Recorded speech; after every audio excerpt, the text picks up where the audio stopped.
Compasso Colab apresenta o podcast É o que Parece. Aquele que sabe o que contar. É o que Parece.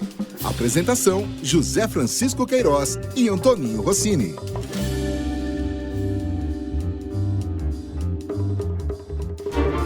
Meus amigos que acompanham o É o que Parece, aqui estamos para mais uma edição. Hoje estamos muito felizes, Rossini e eu, porque estamos tendo a grata satisfação, por que não dizer o prazer, de dividir o nosso microfone gravado pelos nossos amigos da Compasso com nada mais, nada menos do que um sujeito que tem um nome que pode parecer que é um cantor mexicano, né? O nome de cantor mexicano. É um cara que tem um nome que poderia ser um partido político. Vote no Pirim-Pim-Pam 27 e 21. Tem nome de partido político. Mas muito pouca gente sabe que o nome dele, correto, completo, é Luiz Alencar Lara.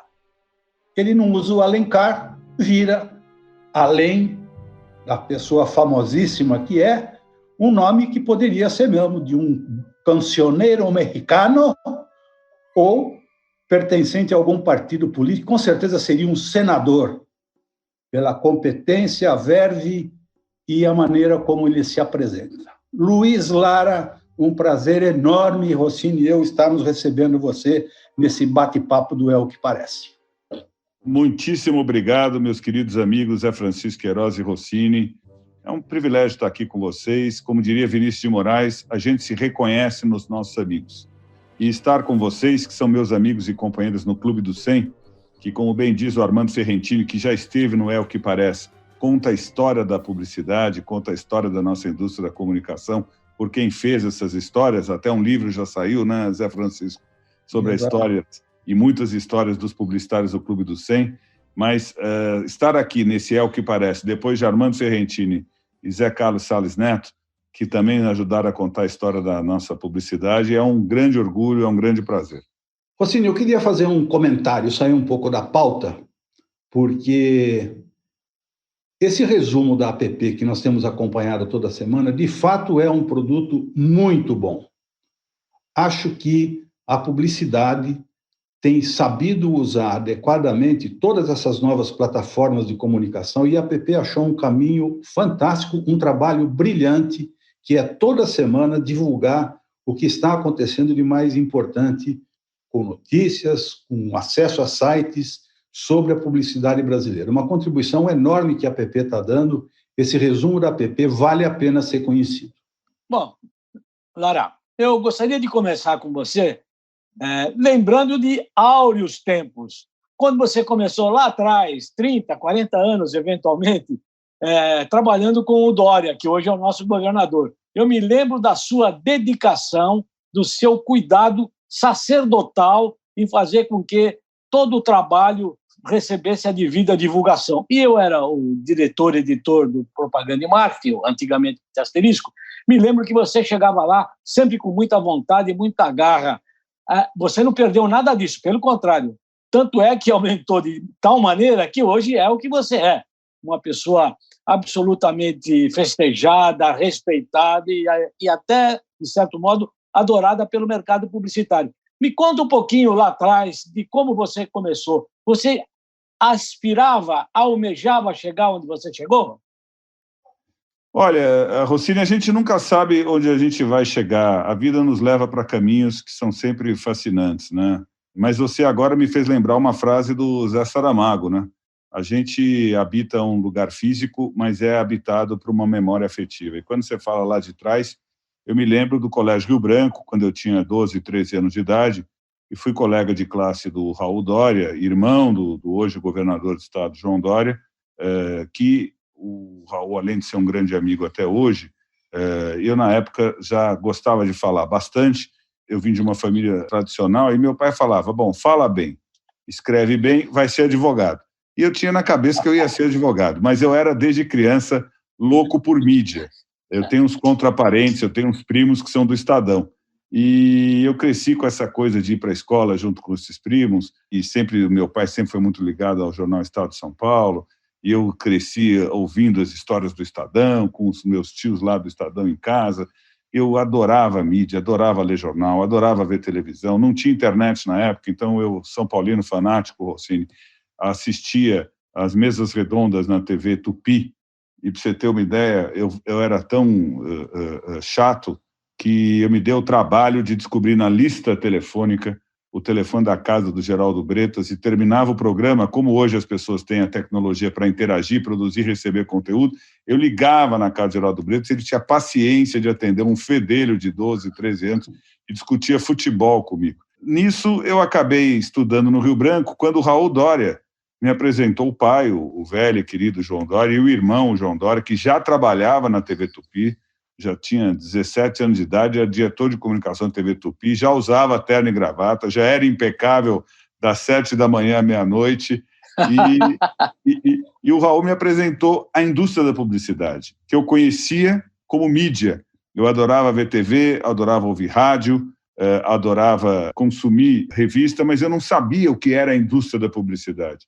E o Raul, com 17 anos, me convidou para trabalhar numa agência pequena que ele tinha, chamada ProService, e na qual eu redigia para a DVB os top de marketing, porque eu era muito estudioso, gostava de estudar, de ir atrás dos top de marketing, e eu escrevi vários cases junto com o Raul, além de termos organizado para o nosso querido Ferrentini alguns eventos do Prêmio Colunistas. E ali na ProService que eu fui apresentado ao Asteriscos, fui apresentado ao Meio Mensagem, fui apresentado o que é uma agência de publicidade, fui apresentado a estratégia dos anunciantes, que eu via as campanhas, achava elas memoráveis, criativas, mas eu não sabia o que estava por trás daquilo. Fiquei fascinado, a vontade dos meus pais persistiu, eu entrei e me formei na Universidade de São Paulo, no Largo São Francisco, que foi importantíssimo na minha vida, porque me deu uma formação muito grande, e eu vivi ali um período muito rico, porque eu entrei em 1980 e me formei em 84, coincidiu com o período rico da redemocratização no Brasil, e o Largo de São Francisco é uma escola muito politizada, então eu vi ali todos aqueles, muitos dos quais foram exilados, líderes políticos, voltando à ativa na política nacional, assisti palestras, participei da vida política universitária, participei do 11 de agosto, aquilo me deu muita cancha.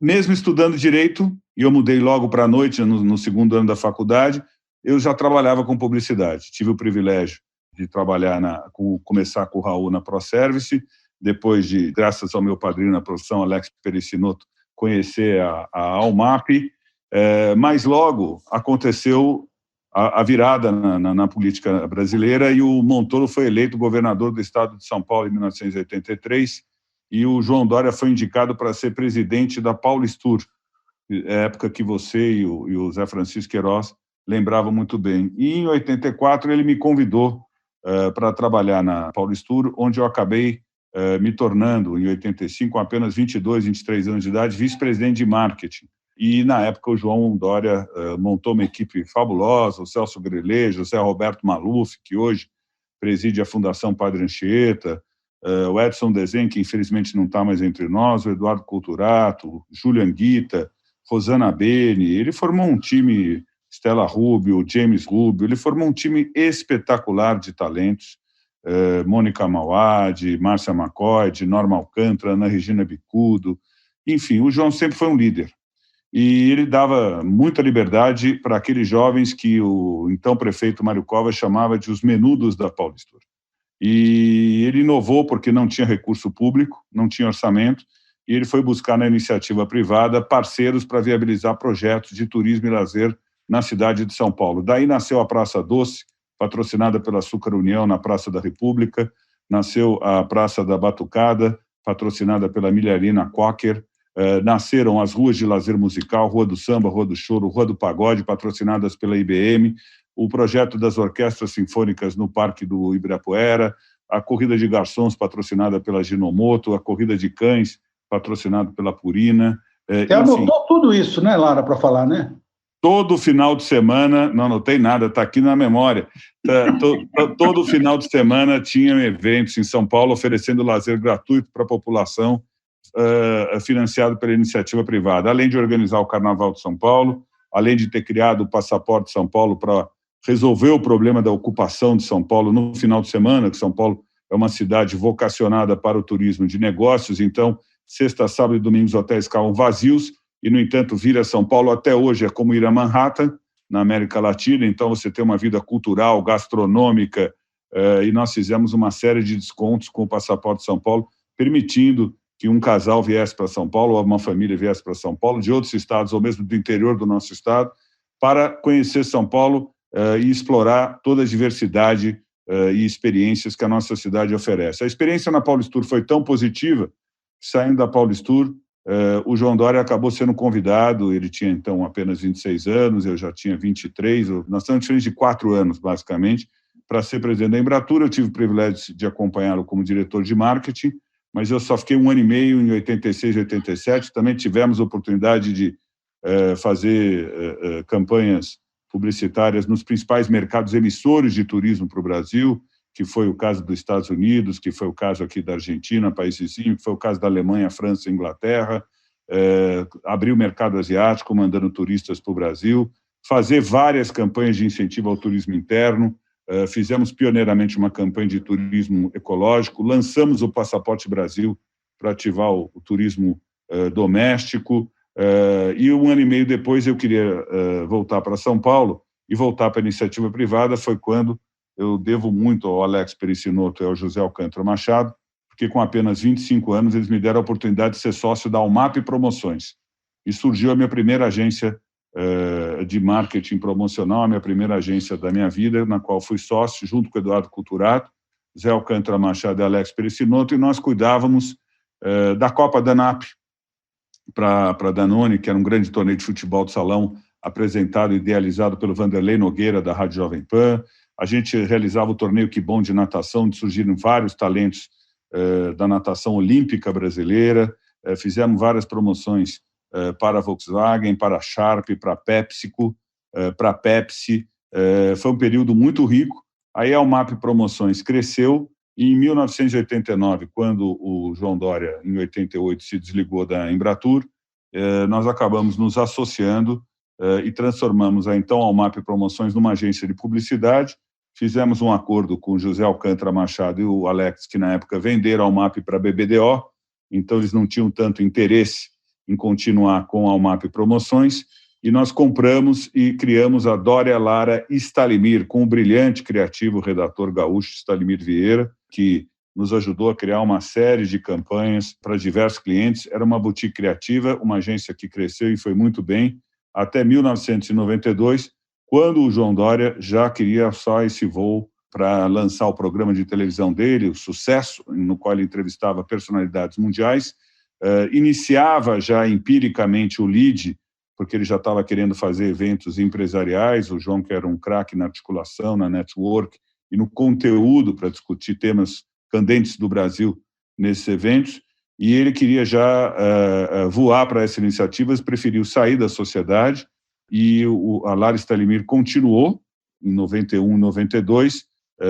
e aí quem quis sair naquele momento fui eu, porque eu queria crescer muito, e o Madia, sempre o Madia, um craque na articulação, me apresentou ao Jacques Leukovics, o meu querido e eterno sócio Jacques Leukovics, e nós criamos a Liu Lara em 1992. Então eu tive o privilégio de, com 29 anos, depois da Almap Promoções, depois da Dória Lara Stalimir, abrir a minha terceira, e eu digo definitiva, agência. Em setembro de 92 surge a Liu Lara, que inicialmente nós fizemos uma associação operacional com a Propeg, que não tinha agência em São Paulo, precisava atender a conta do Banco Econômico, que era um cliente muito importante, estava crescendo aqui no mercado de São Paulo.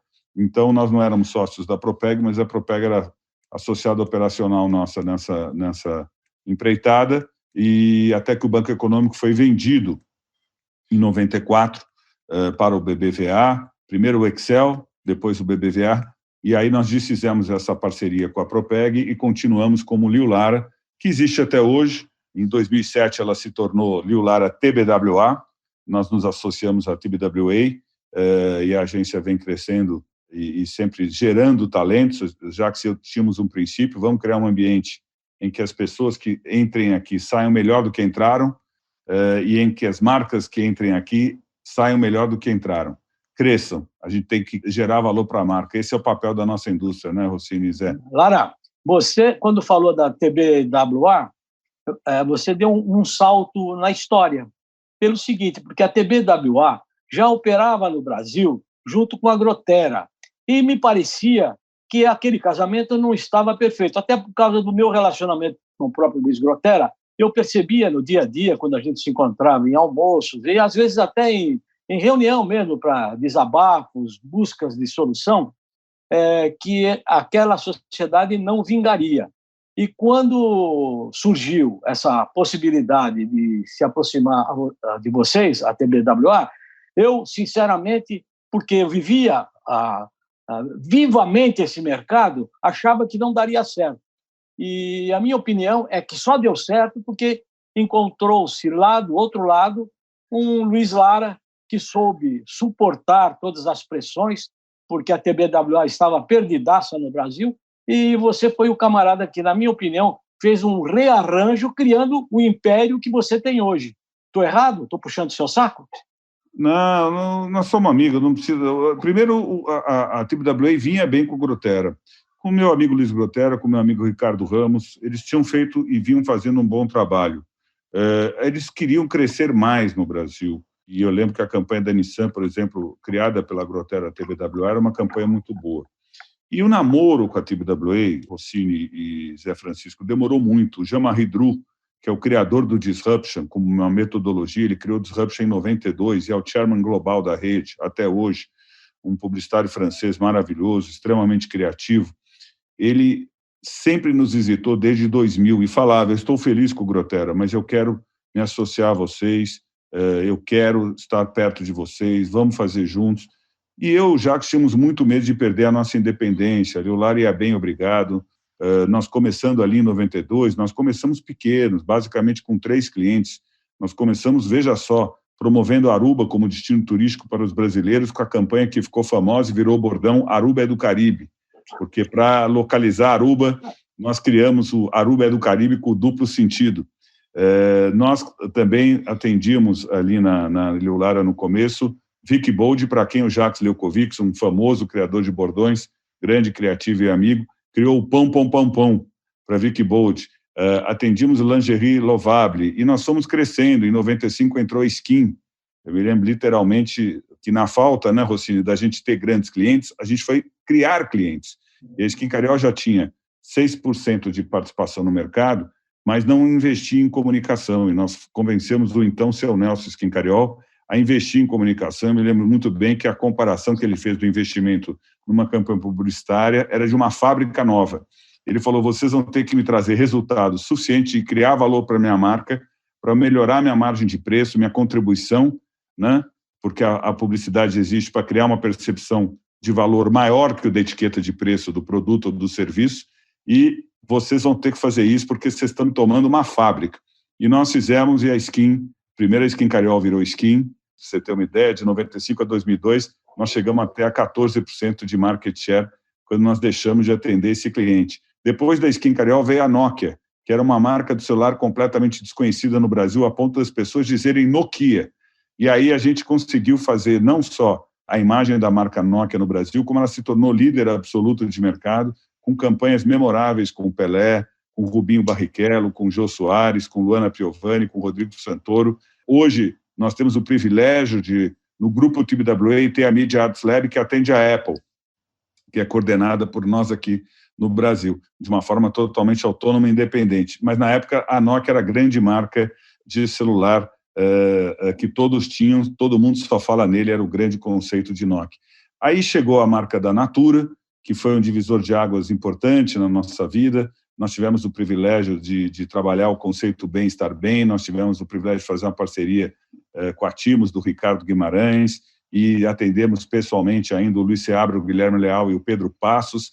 Nós tivemos o privilégio de lançar a linha Ecos e a linha Todo Dia. Criamos o Banco da Sua Vida, colocando gente de verdade, clientes reais nas campanhas do Banco Real. e foi um banco que pioneiramente abraçou a sustentabilidade, abraçou a equação dos recursos naturais, econômicos, sociais, culturais, de forma sustentável. O case do Banco Real nos orgulhou muito, foi um cliente que a gente atendeu por 12 anos. Logo chegou também o grupo JBS, para quem a gente trabalhou, para Albano e Minuano linha de limpeza, e Albany, que era uma marca de sabonete, que a gente cresceu muito com esses dois clientes, e começamos a trabalhar com o grupo JBS, e a agência vinha crescendo muito, mas a gente tinha, em 2007, Rossini, Zé Francisco, Jacques e eu, a intenção de perenizar a agência, de fazer a agência crescer e criar um horizonte não só para nós, como principalmente para os talentos que trabalhavam na agência. E nós tivemos muitos talentos que passaram pela nossa agência. Nós tivemos... Luiz, deixa eu te interromper. Primeiro, fantástico, você conseguiu passar em 15 minutos o que é uma carreira de sucesso, brilhantismo e de construção. Estamos maravilhados.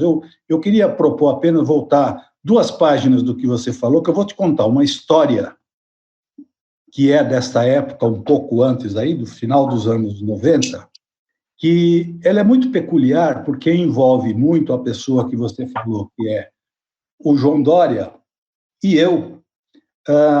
E foi uma passagem muito curiosa, que eu queria contar, porque isso tem uma consequência a ver um pouco do mundo que nós vivemos, com quem nós falamos, e quem realmente são aqueles laços que perfazem um relacionamento duradouro.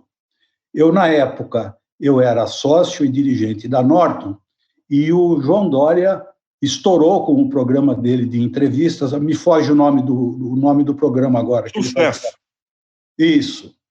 E o João, um sujeito muito aberto, muito afável, eu o procurei, nós fomos almoçar, e meu interesse é falar, João, a Norton precisa crescer, evoluir, você está tendo laços fantásticos de relacionamento com o mundo empresarial, pela sua competência, pelo programa que está fazendo, e eu queria ver se existia alguma maneira de nós montarmos alguma coisa onde, na medida do possível, você pudesse considerar a Norton no seu rol de indicações para fazer serviço de agência de propaganda, e o João foi muito claro, transparente, e mostra para mim 2 coisas. Primeiro, o quanto que é importante você ser verdadeiro, você está sabendo com quem você está falando, como está falando, e segundo, um aspecto importantíssimo do nosso mundo que vivemos, particularmente do negócio subjetivo da propaganda, que é a lealdade. Que o João virou para mim e falou, Zé, com o máximo prazer, assim que tiver uma oportunidade, adoro você, adoro o Geraldinho, mas veja, eu tenho um compromisso de amizade e quero que dê certo, que o Luiz Lara cresça nos seus negócios. Então, tudo que eu puder fazer e ajudar do meu lado para ajudar o Luiz Lara, eu vou fazer. Eu achei isso fantástico. Que gesto de manter uma relação, que gesto de ser amigo, independente do passar do tempo. Eu faço esse registro porque eu acho que é uma homenagem que eu faço àquela atitude do João Doria e a essa sua perseverança. Isso aconteceu no final dos anos 90. O João é um amigo, né? O Raul, o João, eles são amigos da vida toda. Eu aprendi muito com o pai deles, eles me apresentaram a publicidade. E tem coisas que realmente não tem preço, como fala aquela famosa campanha do Mastercard, brilhantemente criada pela equipe da Macana. Aí, Rossini, a gente tem um respeito enorme um pelo outro, como eu sinto com vocês, como eu sinto com amigos da vida toda, né? É o maior patrimônio que a gente carrega, são essas relações e essa amizade. Luiz, eu queria dar um corte no tempo, se você me permitir. Você falou até agora de todos os sucessos de campanhas que você criou para a iniciativa privada. Sem dúvida nenhuma, eu sou testemunha ocular, porque eu tinha a obrigação de conhecer as campanhas, eu escrevia sobre elas, eu tinha uma atividade jornalística muito voltada, e você sabe o quantas vezes nós nos falamos a respeito. Queria dar esse corte no tempo para dizer o que é que levou a sua agência a participar também de licitações públicas, porque aí surgiu um mercado onde você também se destacou. Qual foi o marco divisório de você se dispor a entrar em licitações públicas? A primeira premissa que a gente tinha, o Jacques e eu, era que a gente tinha que crescer com clientes da iniciativa privada.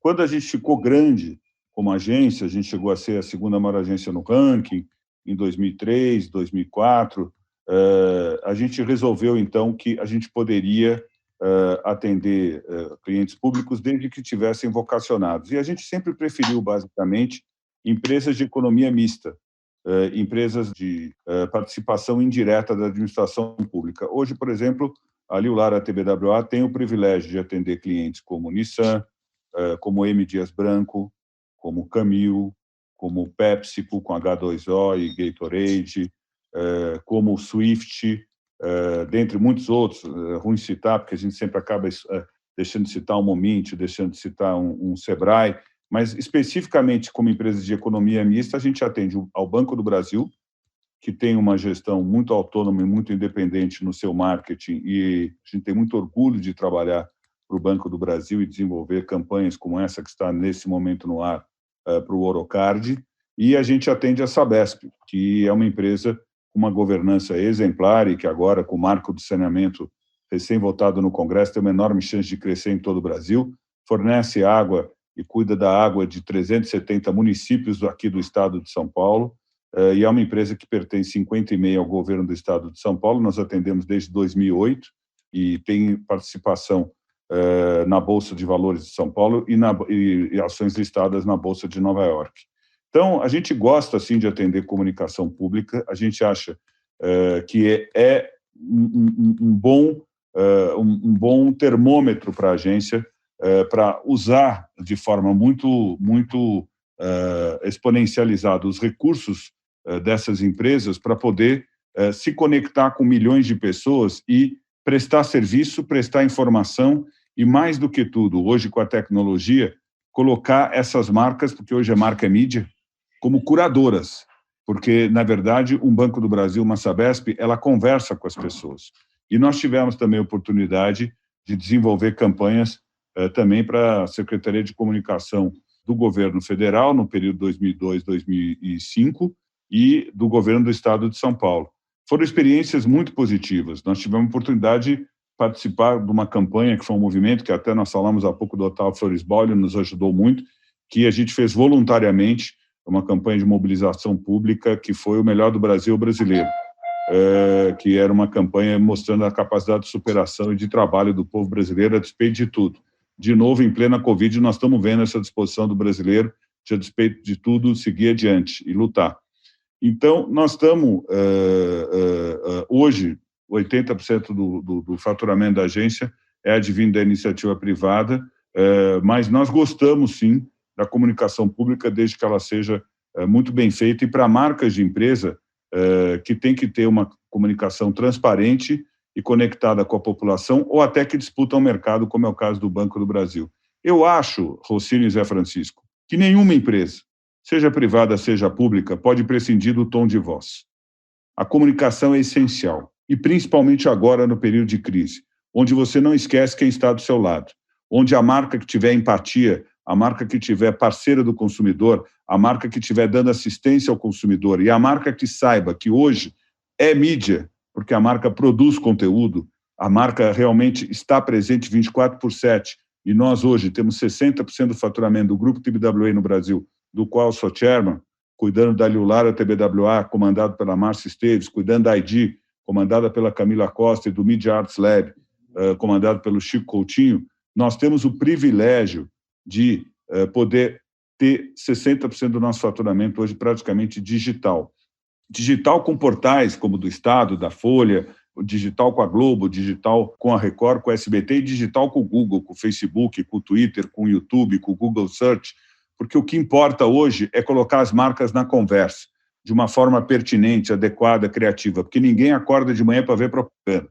Mas do momento que você acorda, do momento que você dorme, a marca de leite que você tomou no café da manhã, do celular que você usa, do tênis que você veste, Rossini, o jornal que você lê, Zé Francisco, são de marcas que você gosta, conhece e confia. Quem te conectou com essas marcas? A propaganda criativa, pertinente, memorável, que soube traduzir numa boa narrativa, de forma muito ousada e sabendo entrar na conversa, a missão, os atributos, o jeito de ser e de fazer de uma marca. E que fez, como eu já disse, a marca de produto ou serviço ter uma percepção de valor muito maior que a etiqueta de preço. Porque ninguém compra um carro da Nissan, um Nissan Kicks ou uma Frontier, que é a melhor picape, porque faz de 0 a 100 em 7 segundos.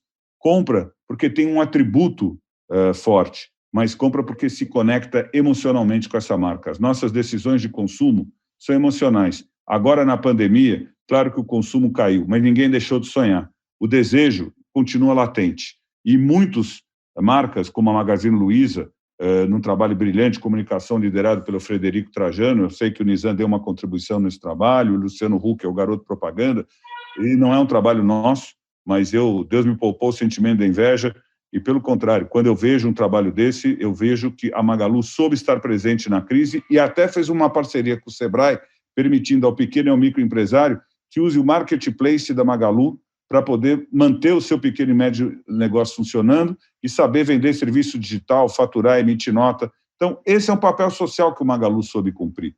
Meus amigos, conversar com quem tem milho para vender no balaio é muito bom. Vocês estão tendo um exemplo do que é a cabeça desse senhor chamado Luiz Lara.